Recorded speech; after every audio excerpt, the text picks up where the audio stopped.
Sa hinaharap, ang mga robot na ang pangunahing gagamiting teknolohiya. Ito ang mga binitiwang salita ng kabataang social robotist. Sa darating na Setyembre, siya ay kakatawan para sa Australia sa pagpupulong ng pangunahing sayentipiko sa buong mundo.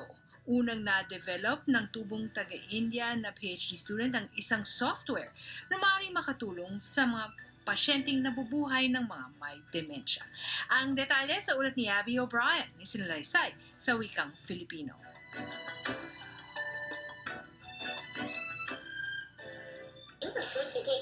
Thank you, Habanero. Si Habanero ang robot. Siya ay binuo upang makisalamuha sa mga tao at may kakayahang suriin at tumugon sa mga naririnig nitong mga boses at maaari rin nitong makilala ang iba't ibang mga kagamitan at mukha. Do you remember me? Of course. Yes, Chad. Ang malataong pagkilos ng robot ay nabuo sa pamamagitan ni Chand Goody. Siya ay bahagi ng Global Award-winning na team na bumuo ng software na nagbibigay ng nakakatuwang personalidad sa robot. Anya, may kakaibang naibibigay at natatanging personalidad ang robot na ito.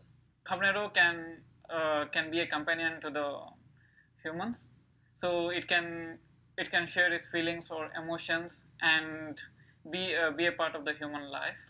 Noong nakarang taon, lumahok ang grupo mula Magic Lab, isang sentrong nakapokus sa artificial intelligence sa University of Technology, Sydney, sa pinakamalaking robot competition sa buong mundo sa Japan. Ayon sa director ng Magic Lab, Professor Marianne Williams, nilampasan ng mga estudyante ang mga inaasahang maabot ng grupo. Kanilang nakamta ng gawad ang Human Robot Interaction Award. Well, we developed a whole system. A robot is a multi-media kind of device. So it can move, it can point, it can gesture, it can display things on its screen, it can change its lights, it can move around. So orchestrating that all together is a sort of challenging task. Chand was very important in our efforts to achieve this quite extraordinary system that, won that prize. Lumipat sa Sydney si Chand Goody mula India matapos siyang makatanggap ng 3 magkakahiwalay na scholarship upang makapag-aral sa Australia. Ang PhD student ay nagpakadalubhasa sa social robotics sa University of Technology, Sydney. Ngunit di lamang sa Australia nakilala ang kanyang natatanging galing. Siya ay nag-aral ng engineering sa South Korea. Nakakamtan din niya ang tropeyo sa European Satellite Navigation Competition sa Norway. Siya din nagtrabaho para sa Indian Space Agency. Ani Professor Williams, isa siyang inspirasyon. It's a tremendous privilege to have a student like Chand in the lab because he's inspiring all the other students around him.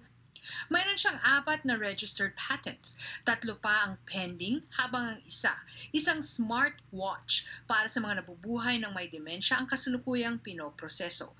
Ito ay binuo upang maiwasan ang anumang pinsala o injury. Ito ay mayroong kakabit na teknolohiyang fall detection sensor na nagtitrigger ng mga airbags. So when they are about to fall, like it will automatically come out, so that making sure like they are safe. We hope that it can save large number of people's lives. Sinabi ni Chand Goody na naniniwala siya ng teknolohiyang artificial intelligence ay makakatulong sa problema ng tumatandang populasyon ng buong mundo. So social robots can be a part of their life, supporting them, being a companion like their kids in the coming future. Sa darating na buwan, bilang kinataon ng Australia, siya ay magtutungo sa Heidelberg Laureate Forum sa Germany, kung saan kanyang ihahain ang kanyang pagsasaliksik sa harap ng mga pangunahing computer scientists at mathematicians.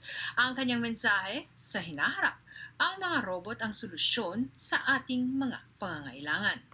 Habanero, what do you think of that? We are your friends and we are here to help. At ang mensahe ni Habanero para kay Chand Goody, Good luck in Germany, Chand. Thank you, Habanero.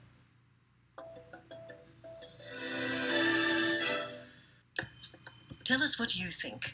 Like us on Facebook or follow us on Twitter.